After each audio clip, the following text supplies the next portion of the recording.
What's going on, everybody? Welcome to the first ever episode of Kickoff Conversations. I'm Jaden. I'm Zach. And we are going to be talking about all things football. We'll be talking about your favorite team. We'll be talking about our favorite teams. And we're just going to be talking about all of the top players, top plays that go around during each and every week of the NFL season. As well as going over previous week's games and next week's games. Let's get right into it. 99 yards for the touchdown. Unbelievable. So starting off, week 18, the final week of the NFL season, we had my Cleveland Browns taking on our daddies, the Baltimore Ravens. Now, the Ravens played all of their starters in this game, whereas we did not. Obviously, we're trying to tank for that higher pick. But yeah, ended up not being a very pretty game for us. 35-10 final. Bailey Zappi, the tank commander. Yeah, and Derrick Henry had a great game. Amazing. 2 touchdowns, 161 yards on 20 carries. Really, he's been the Ravens all year. Lamar Jackson as well, potential MVP candidate. That's my MVP personally. He's up there for sure. Not too much to debate. I don't know. Leave it in the comments who you want to win MVP, who you think is going to win MVP. But me personally, it's Lamar Jackson. You got to show respect where respect is due. For sure. The Ravens ended up winning 35-10 the final in that one. Clinched the AFC North in that game as well. Absolutely. Then the second game that we had was the Bengals scratching to fight for a playoff spot against the already clinched but sliding Pittsburgh Steelers. Now, in my opinion, the Bengals deserve a playoff spot over the Steelers. I think they do as well. I think over the Texans as well. Yeah. Over the Broncos have been iffy this year. I think that the Bengals ended the year stronger than the Broncos did. I do agree. The Bengals ended up taking this one 19-17 in what was a really, really good game for Joe Burrow. He was really close to getting that 5,000-yard mark on the year. Just didn't get it. He was about 119 yards off. That's another one who I see up there in the MVP debate. I can understand if you see him as the MVP, but unfortunately I don't think he will get it just because of team success. Mm-hmm. But Jamar Chase, Triple Crown winner, sealed it in this game. Yep, had a touchdown. Against a great Pittsburgh secondary as well, which is pretty impressive, guarded by Joey Porter in this game. Yep. Absolutely just a phenomenal receiver. Him and Jefferson are the 1A, 1B. I'll accept Jamar as people's ones after this season, even though Jefferson, of course, had an amazing season as well. He's been great. But it's just what they're both doing at this tier. It's incredible to see, honestly. Yeah, and even not having Chase Brown for this one, Bengals still came out to fight. They ended up, obviously Jamar Chase had a touchdown. Only one interception for Joe Burrow. On Pittsburgh's side, Russell Wilson, no turnovers with a passing touchdown. He only threw for 148 yards, though. Yeah, and that's kind of surprising to me, too, because he was impressing me very, very early in the season. Just his leadership skills, you could see, there was a clip that I saw on Instagram after the game. He went up to Cam Hayward, I believe it was, and he let him know kind of just keep your head up, we're going to keep rolling, we got this. Yeah. You can kind of hear, a little bit of doubt in his voice, we know Russ, he's, dangerous Wilson. He always wants to uplift his teammates. That's one thing that I've always respected about him. Mm-hmm. But I don't know. I can't buy the Steelers team. As much positivity as you can bring into the postseason, it's not going to help you on the field. Yeah, and a guy that needs to step up for Pittsburgh is George Pickens, who had 5 drops on the night. 4 drops on the night. 6 targets, only 1 reception for 0 yards. Didn't even show up. I could go all day about things that I dislike about George Pickens. But at the end of the day, what more is there to be said when you have a game like this? When your highest offensive player's yard total is 85 yards, you need to do something different. Yeah. Against a bad Bengals defense as well. Sure, horrible they're hungry. Bengals defense. You can make all the debates that you want. Oh, they're hungry. They want the playoffs. It doesn't matter. All year they've been hungry for the playoffs. Yep. No? They have Joe Burrow, Jamar Chase, T. Higgins, Trey Hendrickson. There's no reason they shouldn't be all season hungry for the playoffs. So why all of a sudden are you putting up 17 points against a bad defense? Yeah. Doesn't make sense to me. Unfortunately, the Bengals did not make the playoffs. They didn't. Because of implications that happened on Sunday, which we'll get to in a minute. Yep. Next game we've got is the Houston Texans beating the Tennessee Titans 23-14.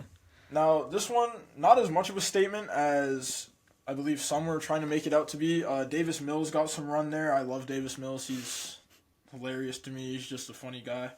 But yeah, a lot of people were, I feel like a lot of Texans fans are trying to make it seem like the Texans are a really, really big threat in the playoffs, but just without Tank Dell and Stephon Diggs, once again, I can't buy them as a legit threat. Yeah, absolutely. And I think that Chargers defense is just going to be too much for Stroud. I agree. They've been great all year, and Houston just hasn't been putting up their offensive numbers like they did last year with Stroud. And since Stroud, once he gave that little pep talk to Caleb Williams, he has actually thrown almost as many interceptions as he has touchdowns, which is large in part due to the offense that he has around him. Yep. But at the end of the day, people were trying to paint C.J. Stroud out to be a top 5 to 8 quarterback in the league after just his rookie season.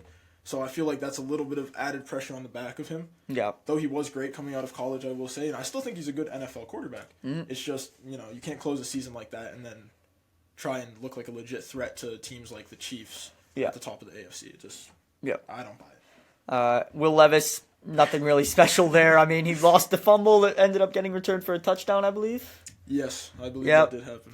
I think we're going to talk about that later. But, I mean, Will Levis is Will Levis. Yeah. What do you want from the Mayo Man? We had the Buccaneers taking on the Saints in a big rivalry game. So my play that I want to focus on towards the end of this game, we might discuss it a little more further lately, is the Mike Evans 9-yard catch. Mm-hmm. Very, very, very significant. He ties Jerry Rice 11 straight years of 1,000+ receiving yards. That, to me, is so impressive because rarely when you're talking about top 10 receivers is Mike Evans one of the first people to pop in your heads when he absolutely should be. He has been elite. He's an elite deep threat. He's an elite short threat. He runs routes like with the best of them. Like him and Amari Cooper were up there for a minute. Yeah. Some of the best route runners. And what is he, like 6'5", 6'6" or something? And keep in mind, he also missed 4 games. Yeah, he was incredible. And he still broke 1,000.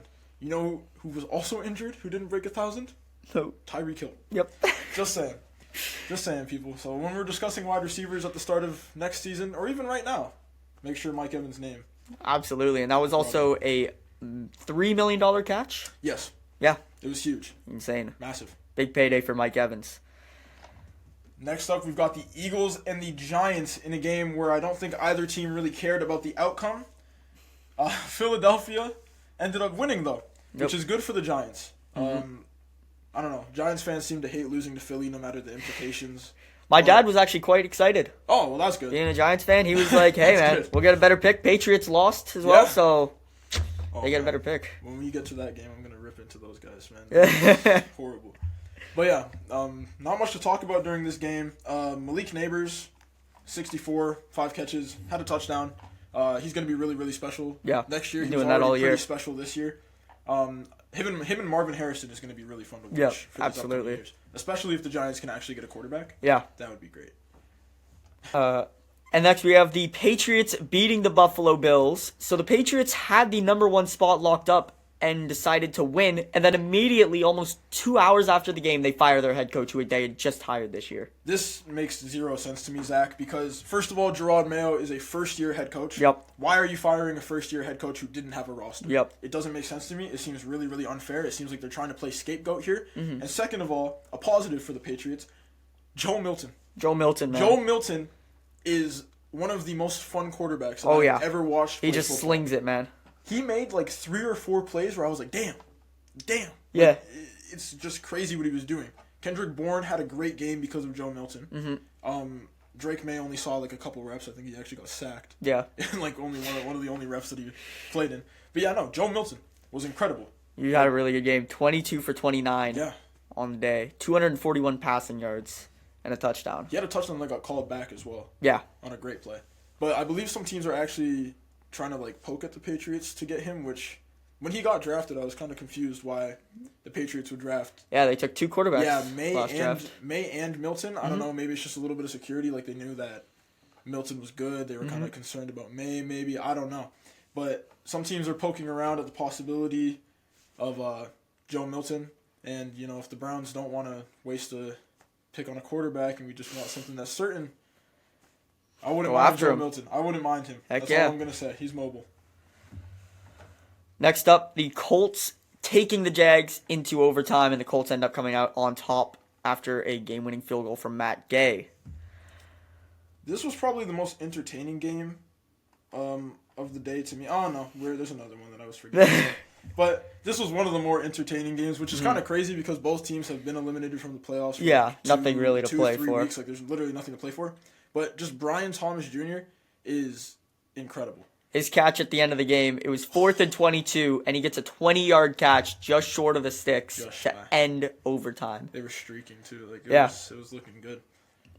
But yeah, not too much to talk about it, even though I said it was a pretty exciting game. Just overtime. Overtime's always exciting to Yep. me. Mac Jones, Joe Flacco, that's a bang. Anthony Richardson sitting another game out. Yep.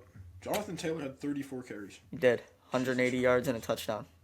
He's incredible. How about it? The Chicago Bears walk into Lambeau Field, and they win. I understand the Packers sat their starters. I understand. But Bears fans, good for you guys. All right, this is a huge win for you guys.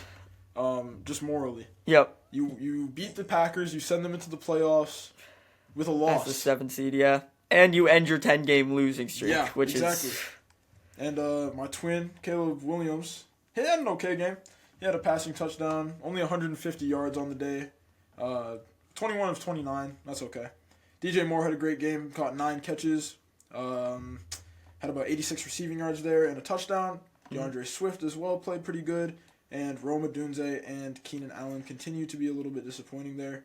I was expecting a lot more from Keenan Allen this season personally. I understand like older receivers, they like to regress quite often, but I don't know. I thought that him getting sent to the Bears was just a really, really good situation. I was expecting more from the Bears. I was as well. Personally, just as a team. Maybe next year is their season, but I've kind of been thinking this for like a few years now, like since they got Justin Fields, like, oh, next year they're going to be, 10-7. They're going to sneak into the playoffs. They'll make some noise, whatever. But they just seem to finish like 4-13. Yeah. 7-10, like every Feels single like every year. And exactly. it's like, when is it finally going to be that time? But I think that this was a somewhat convincing win. Mm-hmm. Malik Willis is a pretty good quarterback, Yeah. But I don't know. We'll see, I guess. And that rounds out the 1 o'clock games. Moving on to the 4 o'clocks, we had the Commanders go into Dallas and win on a last-second touchdown pretty much with 2 seconds on the clock. Terry McLaurin with a catch for the touchdown to end it in Dallas. 23-19 the final. Marcus Mariota ended up playing the back half of the game. He had a huge run on 4th and 1 late in the fourth quarter, which ended up setting up that 5-yard touchdown catch to end up being the game winner for the Commanders. He played okay. He was 15 for 18, 161 yards, 2 passing touchdowns. Pretty good.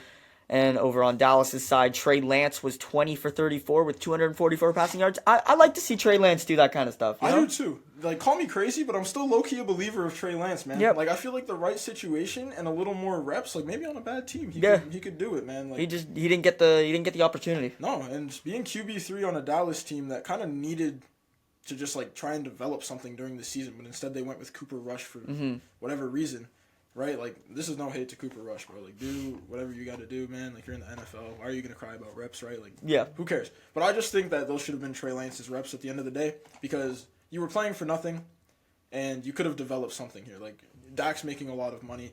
If he's getting injured, he's this old. Like, do you really want to commit to that? He hasn't won you anything either. Why not try and take a different shift while CeeDee Lamb is still pretty young? I don't know, though. I'm not Jerry Jones. Jerry Jones, let him cook. He's in his own world. He's cook, in Jerry's man. world. Yeah, literally he's in Jerry's world. He just has no clue what's going on. This was the game that I was talking about as the more exciting game. So, the Panthers walk in to Mercedes-Benz, and they beat the Atlanta Falcons, who were fighting for their playoff lives for about 17 weeks. Yep.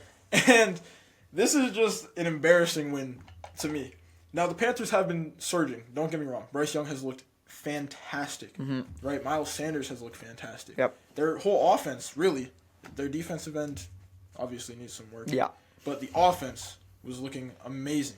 The Atlanta Falcons held a first-place spot, I don't even know for how long, in that division.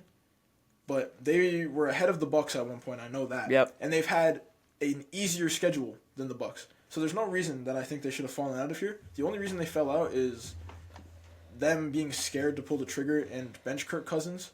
They were about 3 weeks too late on that, honestly. Yeah. And that lost them the playoff spot here. But I do want to take this time to just praise Bryce Young. Shout out Rod Wave. He saved Bryce Young's career. 250 on 25 passes. That's about 10 per completion. And 3 touchdowns. Incredible. 2 rushing as well. 2 and rushing 5 total touchdowns. Oh, my goodness. See, heck of a day from Bryce Young. Man, he showed up. He's going to be a problem next year. If the Panthers can figure it out on the other side of the ball, they might actually be in contention for that division because I feel like that's one of the easier divisions to win. Yeah. Just based on strength. Yep. Like every team can kind of compete with each other. Like even the Saints at the beginning of the year, they could have competed, but they slid down. But Atlanta, let me just real quick. Michael Penix had a pretty good game. 312 passing yards, 2 touchdowns, and an interception. Drake London and Bijan Robinson are amazing. That's about all you can say about the Atlanta Falcons. That's about where it ends for the Atlanta Falcons. The defensive side of the ball, they don't really have anything as of right now. They do have stars, though. They have, Jonathan Simmons. They have Jesse Bates. They have A.J. Terrell, Grady Jarrett, who are they're getting older, but they're all fantastic players. There's no reason that this Falcons team should have slid out like they did. Yep, and allowed 44 points to a team like the Panthers. Yeah, it's just... It's I don't know. Something needs to be addressed during the offseason because this team has a really, really bright future, and I think that they need to capitalize on that. Yeah, the Falcons finished the season 2-6 to fall to 8-9 on the year and miss the playoffs by a game. Not good. Next up, we've got the Jets beating the Dolphins, and this was an interesting one because the Dolphins needed to win, and they lost by 12 points to a 4-win Jets team who just... The Dolphins didn't even look like they showed up. I know they were out Tua, but guys like Tyreek Hill, Jalen Waddle, I mean, Hill only had 20 yards, Waddle with 50. Hill ended up walking out halfway through the game, just leaving the team in the fourth quarter. And this is especially bad because Tyler Huntley led them to I don't know if it was 1 or 2 wins. I can't recall, but I know they beat the Browns with Tyler Huntley at quarterback. So there's really no excuse here when you have the weapons that you have. You have Devon Achane. You have Jonnu Smith. You have Jalen Waddle, right? You're supposed to have Tyreek Hill. But when you're Tyreek Hill as somebody who is a captain of the team, somebody who's supposed to be a leader on a football team, you get paid all that money. He's the highest paid player on his team. To walk out just because you realize you're eliminated from playoff contention, that's not a leader to me. Yeah. That's not somebody that, wants to build a brotherhood, wants to, ride through it thick and thin. Like, when you walked away from Kansas City, when you walked away from the winners, man, you should have realized it's not going to be easy on the other side, especially staying in the AFC. You should have kind of realized, like, no matter what's around you, you were on the other side. You saw what was in Kansas City. You saw what you could have had, but you chose the money over the winning, and then to say, oh, well, this is the first time that I missed the playoffs. You did it to yourself, man. Yep. Like, you can't blame anybody else. But yeah, that's all I have to say about these guys. Aaron Rodgers, that was potentially his last game, apparently. I don't believe it. No, I think it's his last. I think it's his last as a Jet, at least. I don't think he'll be back next year. Last as a Jet, I buy. Last game, I don't know. But last as a Jet, I buy that, yeah. Next up, we've got the Chargers heading into Vegas and beating the Raiders 34-20. A good game from Justin Herbert, who had 346 passing yards in pretty much a must-win as they now face Houston instead of Baltimore, which is big for them in the playoffs. The Raiders, Aiden O'Connell, all right, didn't play great, hasn't really played great all year since Gardner Minshew went down. Kind of just what everybody thought kind of game. Yeah, this was low-key like a nothing game. Like, we kind of all expected the Chargers to take this one and, prove themselves as a legit team, because I feel like a lot of people were like, oh, the Chargers are just going to walk in, whatever. They're just going to kind of be there, because the Chargers have kind of just been there. They're supposed to be that team for a long time, because a lot of people have expected Justin Herbert out of Oregon, like what he did in Oregon. They expected him to come into the NFL and do that, and I believe that now he has finally proven that he is going to be that guy, and he can actually make legit playoff runs. Especially after they blew that huge lead to the Jags. Absolutely, yeah. A lot of people just started seeing them as nothing. But this season, they've proved that they are a legit team to me. Yeah, I mean, a healthy Herbert. This is the first year we've really seen him almost healthy all year. He had that ankle injury earlier in the year. But when he's been healthy, man, he's been great. He's got pretty good weapons this year, too. The resurgence of J.K. Dobbins. It's kind of hard to be an older running back coming off of an ACL tear and play that good. Yep. So, shout out J.K. Dobbins. And, of course... Quentin Johnson, career legacy game right here. Just unreal. I never thought I would see this. 186 yards. Wow. Just respect to that guy, man. 13 catches too. Wow. Yeah, really Vlad good game. McConkey has been amazing all year. Going into the playoffs, that's going to be Herbert's number one for sure. 100%. Eclipsed 1,000 yards this year. Yeah. think, one of 3 rookies to have 1,000 receiving yards. Yeah. It was him, Bowers, Neighbors. And Brian Thomas. Oh, Brian 4. Thomas as well. I forgot he was a rookie. That's how good he played. But yeah, one of 4 rookies. Just, amazing. Now moving on to the Seahawks Super Bowl, as we like to call it. The Seahawks defeat the Rams. And I'm sorry if I diss on one of your favorite teams. I have friends who are fans of these teams. Like I have a friend who's a Seahawks fan, so I just try and shit on them as much as often. But I'll try to be a little unbiased when discussing these. So the Seahawks defeat the Rams, and they finish as the best non-playoff team at 10-7. Honestly, just unlucky. They lost some games during the year that I don't think that they should have really lost. I mean, like You had the 6-3 win over the Bears. What was that? That was Thursday Night Football. Yeah. You had the overtime loss to the Rams earlier in the year. But, I mean, Jimmy Garoppolo, frankly, outplayed Geno Smith in this game. Yeah. And Like, Garoppolo had a great game. I don't know if he'll get a contract somewhere in the offseason to become a starter. I doubt it. But he's an elite backup, man. He's probably the best backup you can have in the league right now. He is. I feel like he got really, really overhated after San Fran's Super Bowl loss to the Chiefs. Yep. I don't believe that he's like a top-of-the-line quarterback, but I also don't believe that he's a horrible quarterback. He's serviceable. He's very serviceable. If you need a backup, right, and your starter's going to be out for 2-3 weeks, why not take a shot on Jimmy G, man? Like, the Browns were going to pick him up a minute ago, but that's about every free agent, so who cares? I'll let you take this one, Zach. You go right ahead. Alrighty, so we've got the Denver Broncos taking on my Kansas City Chiefs in a great game. Fantastic. 38-0. I don't think we really need to say anything. I mean, Bo Nix he had the rookie record for the most consecutive completions to start a game. Yep. He was 17 for 17, I believe, to start the game. And did 26 for 29 with 321 yards, 4 passing touchdowns. I mean, just a great game all around for everyone. I mean, Marvin Mims had 2 touchdowns. Cortland Sutton, 98 yards and a touchdown. Devon Vele with a touchdown. Estime with a touchdown. Just the Broncos looked really good today. Yep. It was against the Chiefs' backups. It was against the backups.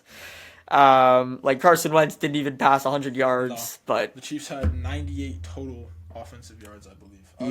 A little bit over that. I think they had like around 120. That was horrible. Let me get your opinion on this. Do you think they lost on purpose? Because Travis Kelce on the New Heights podcast, Jason Kelce asked him, and he said, "Why would we lose on purpose? I'll play these guys anywhere. I'll play them in a Walmart parking lot." So exactly. Do you guys think that you shelled out your backups knowing that this loss means no Bengals in the playoffs? The thing is about that is that we were already planning to start our backups before the Bengals had won the game. So we were going to play our backups no matter what. Mahomes has been dealing with an ankle injury. We know Chris Jones has been dealing with injuries. Travis Kelce, it's good to get the older guys some rest. And I don't think that guys like Carson Wentz, who might want to go be a starter next year, is going to throw a game intentionally. There's no way that he's going to go out there and be like, oh, okay, I'm going to go out there and just throw like 3 picks, make sure that we lose so that the Bengals don't get into the playoffs. There's no way he's doing that. As for the other guys, I mean, most of them are rookies. You got Carson Steele, Remigio, Hendershot. These guys are getting like their first chances to play all year. It's the same deal. They want to go out there and show their potential. I don't think they threw the game. And in uncommon fashion, I'm going to agree with you here, Zach. Honestly, this is a thing that's happened since, before we were even born. You sit your players. You don't want to get injured before the playoffs, especially not as the 1 seed, because, you get an extra week to nurse your injuries if you get hurt in this game. And also, sorry, can I add on to that real quick? Yeah, go right ahead. The Bills benched their starters as well. Nobody's talking about that. No. They had nothing to play for as well. So, I think the only legit playoff teams that didn't fully bench their starters were the Lions and the Vikings because they wanted to kill each other. Yeah, exactly. So, and that was also supposed to be game of the year. So obviously they want to live up to the hype, and both coaches are psychopaths. So they went right at each other. But yeah, no. The Chiefs sitting their starters, to me, it's getting way blown out of proportion. Obviously, it's some trolling because people just don't like the Kansas City Chiefs. But, I'm not a Chiefs lover, but at this point, we got to realize, what is what. Yeah. They sat them because they don't want to get hurt. You're the 1 seed. You have the potential to have home field advantage for the entirety of the playoffs and just storm through. Why would you risk that? Exactly. At any point? And rounding out our 4 o'clock games, we had the 49ers head into Arizona for what was probably Arizona's best game of the year in Week 18 with nothing to play for. Yeah, unfortunately. I mean, Kyler Murray had 4 passing touchdowns for the first time this year, 242 passing yards. He just played an absolutely incredible game. One of my standouts this year was actually tight end Trey McBride. He had quite a few games where you can kind of look at him, and he looks like probably like one of the best tight ends in the whole entire league. In my opinion, he is one of the best tight ends in the whole entire league. But he was just catching pass after pass after pass, and he takes it, yards after catch, he takes it a long, long way. Mm-hmm. He's a big guy. He's very, very versatile. I'm excited to see what Arizona does next year when they're fully healthy, and with the step up from Marvin Harrison. Oh. Just empty space up there. But yeah, I'm looking forward to what they can do next year. I think they're going to be pretty good. Yeah, absolutely. And I mean, on San Fran's side, you had Josh Dobbs starting. Nothing really there to talk about. Pearsall had a touchdown. Kyle Juszczyk with, I believe, his first or second touchdown of the year. His third. How about it? Kyle Juszczyk, fullback. How about it? He's pretty versatile too. He caught like a 60-yard bomb or something like that. Oh yeah? Oh no, he caught a pretty 36 touchdown. Nice, yeah. How about it? Yeah, no, the Niners fully healthy too. They're obviously a threat. Yeah. This year they just didn't get the guys to be healthy this year. I mean, McCaffrey out pretty much the whole year. Ayuk, Debo is hurt for most of the year. Purdy getting hurt last week against Detroit, or 2 weeks ago against Detroit. Yeah. They just didn't have it this year. But they'll be back. Yep. And our final game of the week was supposed to be the game of the year between the two 14-2 teams in the NFC fighting for the number 1 seed. The Vikings going into Detroit and getting absolutely decimated 31-9. Yeah, this one did not live up to the hype whatsoever. I don't think it lives up to the hype for anyone. I think the only people who were like really, really hyped about this game were Lions fans. Mm-hmm. Because tearing apart your division rival who you've been clashing heads with the entire season, that's got to feel good. But yeah, over on the Minnesota side, Sam Darnold, what the fuck? Excuse my language, but Sam Darnold. 18 of 41. When you have been as streaky as him, this is not the right time to have a bad game. And 0 for 4 in the red zone. 3 of those drives coming in the first half, and they just threw the ball every play. Didn't give it to Aaron Jones at all, which is fine by me. I like giving your guys like Addison and Jefferson opportunities. Jefferson had like 3 drops in the red zone this game. Yeah. It was ridiculous. Nobody could catch. It kind of shocked me how unprepared the Vikings looked for this game, just because, I don't know, they seemed a little more hyped up than the Lions did, which is hard to say about a Dan Campbell team, but the Lions were kind of more composed and kept to themselves the week leading up to the game. Yeah. Whereas, the Vikings are like hyped up, they're dancing, they're posting on social media. Cam Bynum is going crazy on social media. But, when you lose to your division rival like that, you're both 14-2. You now lose the 1 seed. And what did they slide down to? Is it 5? 5. Yeah. They'll be in LA. That's not good, because now you have to play on the road against the Rams. But one of the teams that they lost to. They only lost to 2 teams this year, Detroit and LA. And now they got to go into LA. But the good thing about that game is that it might not take place in Los Angeles because well, that's not a good thing. That's not a good thing. Good for the Vikings. Good for the Vikings, not good for the city of Los Angeles. My prayers go to you. But, yeah, good for the Vikings that they might not have to play in SoFi. Yeah. That's, like, the only positive I could think of right here. Everybody played pretty bad. There's just nothing to look forward to on that side. Yeah, from an exciting season to a disappointing one in the end for the Vikings. Unless they can somehow make it work, then I'd love to see that. I'd love to see the Vikings move on. Yeah, that would be awesome. Very cool. Team. And that'll do it for the Week 18 recap. Let's get into our top plays of the week. So our first play of the week was the Bears' 94-yard kick return. And let's just take a look at this real quick. As Green Bay punts it away. Looks like it's going to the bottom of the screen, but if you look up top, number 39, I'm not sure who that is. But I mean, he's taking it. He's taking it, man, and he's gone. That's got to be the easiest kick return touchdown I have ever seen in the NFL. I mean, that was the slowest that I've seen a return and run the ball back as well. He just had a sea of blockers. There was nobody that was going to stop him. As you can see, the coach right there from Green Bay. Wow. Not happy. Lambeau leap. Lambeau leap. How about it? Man. I mean, yeah, I just want to see what happened here. Like, what were they reading? All of Green Bay is going to the bottom of the screen. I've seen these in like these 1 in a million football plays, but this he doesn't have to get off of any tackles. He probably could have crawled to the end zone, to be real. That was like, I don't know. That's one of the wildest plays that I've seen. Absolutely. That was, wow. Next play up here, we've got the Malik Neighbors 45-yard touchdown catch. Drew Lock looks left, fires it. And Malik Neighbors is wide open, breaks off the tackle, tiptoes inbounds, and puts the football across the goal line for the touchdown. A heck of a play from the rookie who just had an incredible season. And he's going to be a big-time unit for the Giants. This dude impresses me. The way that he wears that, and that's not easy. I played rugby. I didn't play football, but if I ever got hit like that in rugby... And to stay in bounds, switch the ball, get it over the goal line. Man. Impressive. All right, right here we got Dameon Pierce of the Houston Texans, a 92-yard TD run against the Tennessee Titans. And there he goes. Look at that speed, man. I mean, this is a guy... He's gone. He's gone. This is a guy that didn't get very many opportunities. He was great, I believe, like maybe 4 or 5 years ago. He was all the league would talk about. And then all of a sudden he just vanished. And I'm happy to see him back here. I'm as well. Seeing that run especially, like you can see that he's still got some juice left. The way that he bursts up the middle, great blocks, by the way. Incredible blocks. And he's gone. He's off to the races for 92 yards. It's so funny to me how every year Tennessee will wear these Houston jerseys against Houston, and they never win. And there's Mixon on the sidelines. I love seeing that too. Yeah. Guys like Joe Mixon and Saquon Barkley who are like happy for their backups to succeed. That's what makes me happy. Absolutely, yeah. And our final top play of Week 18 is the Jalen McMillan game-winning catch against the Saints. This is just an incredible throw, an incredible catch on both ends from Baker Mayfield and Jalen McMillan. Here comes my boy Baker. He steps up. It's a dog on the run. Bullet. Dog. I mean, you can't do it any better than that. That is just an insane catch. McMillan ended up getting penalized on this play, I believe, for unsportsmanlike conduct.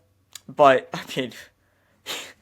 This is just, look at this. This is great throw. That's a man's catch. Toe tap, drags the right foot, and it's just... Awesome cleats, by the way. Yeah, I like those. Those are very, very nice. High points it right out of the safeties. Reach, man, what a throw from Baker. Man, seeing plays like this, it just makes me miss Baker and Jarvis Landry. That's what makes me miss. And now we will begin our wildcard preview with predictions from both of us experts, of course. Starting off Saturday at 4:30 p.m. Eastern Time will be the Chargers in Houston facing the Texans. I mean, the Chargers, I feel like they got this one in the bag. I'm going to be going Chargers. What about you? I'm also going to be going Chargers. I just think with the injuries, the Texans aren't going to be able to get it done. Maybe next year's their year. I don't know. They're still a good team to me. It's just what I saw from them leading up to the playoffs is not convincing enough for me. It doesn't really matter to me what you do early. It's how you finish. But yeah, I'm taking the Chargers as well. Absolutely. The Chargers are red hot, winning 3 in a row to end their season, heading into Houston. As your AFC North expert, it is my job to bring you the best of the best when it comes to AFC North previews. And that is why we got here the Pittsburgh Steelers versus the Baltimore Ravens in a playoff matchup. This is going to be a good game to me, but I don't expect the Steelers to win this one. I'm going to take the Ravens. Despite Zay Flowers, we just got news this morning that he will not be playing in this game. But I still think that despite that, the Ravens have enough weapons to dismantle the Steelers. Even though I said it's going to be a close game, I feel like they're just going to... It'll be close mentally. Absolutely. I completely agree with you. I mean, Zay Flowers is obviously a huge blow, but Rashad Bateman has been able to step up. I think Mark Andrews, Isaiah Likely, both of them will be able to step up. And obviously you got Derrick Henry and Lamar Jackson. I mean, how does Baltimore not win this game? I'm going Baltimore. We're both going Baltimore. Yeah, we'll see. That's about it. Moving on to the Sunday games at 1 o'clock Eastern Time, we've got the Denver Broncos heading into Buffalo, and I think Buffalo's got this one. I mean, Josh Allen, another MVP candidate. He's got all of his weapons that I know of. I don't believe anybody's injured. Everyone looks fine to me. Denver, also pretty healthy. but I just don't think that they have the weapons yet. Bo Nix, a rookie quarterback, has not won a playoff game since 2011, and that was Russell Wilson. I think that streak will break, but I don't think it's going to be in this game. Buffalo, yeah, I agree with you, Zach, that Buffalo is going to take this game. I think we're going to agree on most of the first-round matchups here. But, yeah, I believe Buffalo is going to beat Denver, but I don't think it'll be crazy if Denver does win just because they have impressed me. Yep. Honestly, their offense and their defense on both sides of the ball, though sometimes their defense can be a little bit lackluster. I think that Denver was built up even during their earlier years where they had Drew Lock and they had Russell Wilson. They were built up on their defense. So I think if they do end up winning this game, it would be on the defensive side, but I don't see it happening for me personally. I think Josh Allen and James Cook are going to walk, maybe even run into the end zone. You could say cook the Broncos. They're going to cook the Broncos. Right here, we got the Packers and the Eagles facing off in a 4:30 game on Sunday. This one, I'm going to be taking the Eagles to beat the Packers. I just think if Jalen Hurts does end up playing in this game, which I believe he will, it's the final stretch. I think Jalen Hurts, knowing him, not personally, but just knowing him as a player, I believe that he's going to try and fight through whatever injury it is, and I think that they'll allow him to do that. Yeah, I mean, as long as Philly allows him to play, get him out of concussion protocol, he's going to do everything in his power to play. Yeah. Same with A.J. Brown, who's been dealing with a knee injury since Week 17. Yeah, I think I agree with you. I think Philly's going to take this one. It's a Week 1 rematch where it was a really good game in Brazil. Jordan Love ended up getting hurt at the end of that game. But it was a good game. I expect a good game again in Philly. As well. Don't sleep on Green Bay, though. And ending off the Sunday games, we've got Washington heading into Tampa for what should be probably the game of the weekend, I would say. I think this is going to be the game of the weekend. These are two teams that are absolutely electric. They both have electric quarterbacks. They both have electric receivers. They both play pretty good defense. Yeah, I'm excited for this game. I'm really excited for this game. I'm very excited. And with that being said, I'm going to take Tampa Bay to knock down the Washington Commanders. Don't get me wrong, Jane Daniels is having a great year. Guys like Terry McLaurin, Brian Robinson, they're all having great years. But I just think that Tampa Bay, Baker Mayfield, Mike Evans, their defense is going to take them down. Now, this is where we disagree, Zach. I think that this is honestly a bit of a hot take despite the Commanders having a better record. I think the Commanders are going to take this one. I think that Jaden Daniels is going to go and he's going to shock the world just like he did against Philly a couple weeks ago. I think he's going to take down the Bucs in Raymond James, though I don't want to see that. Obviously, I love Baker Mayfield, but I do think that Jaden Daniels and Terry McLaurin are going to be an absolutely electric connection, and I think they're going to win this one. I think it will be close, though. It'll be a good game for sure. Yeah. Next, we have the Minnesota Vikings heading to potentially SoFi Stadium to take on the Los Angeles Rams on a Monday game. So I think we're both going to agree on this one as well. I got the Vikings winning this one. I do too. Despite what happened, despite the Rams being one of their 3 losses, I think the Vikings are more geared up, and I also think they're going to have a fire lit under their asses after losing that game to the Lions like that. I think Sam Darnold is going to come out of his shell really in this game and try risky throws like he has in the past and, maybe throw a little bit less and hand the ball off to Aaron Jones more. Learn from their mistakes from last game where they played a really good team and try to capitalize here. Absolutely. And by the time this game starts, we will know who had won the last 2 NFC games. And if the Vikings end up winning this and the 2 higher seeds win the 2 other games, the Vikings will be going back to Detroit for another rematch. And that would be something I would love to see. That would be really, really interesting to me. Especially in a playoff atmosphere. In Detroit? Playoff atmosphere man. in Detroit after they just beat I just got chills. 22. I did too. Oh my goodness. 22 points. That'll be, oh my goodness. It'd be good, man. Justin Jefferson, I think he's going to get back on track. He only had 3 catches in Detroit on 9 targets, so didn't really have that going for him. That's not going to be the usual for him. No, but Kevin O'Connell is going to coach up a heck of a game. I believe he's my coach of the year. Yeah. He's been coaching great all year with the team he's got. Hopefully, Sam Darnold can perform better. And, let's go Vikings. Yep. Thank you for joining us for the inaugural episode of Kickoff Conversations. We enjoyed having you here. We enjoyed talking ball with you guys. Let us know in the comments down below if you agreed with our takes, if you disagreed with our takes. Drop your favorite team. Thank you guys. We're on YouTube and Spotify. Kickoff Conversations. Go check it out. And, Yeah. Thank you for watching. See ya.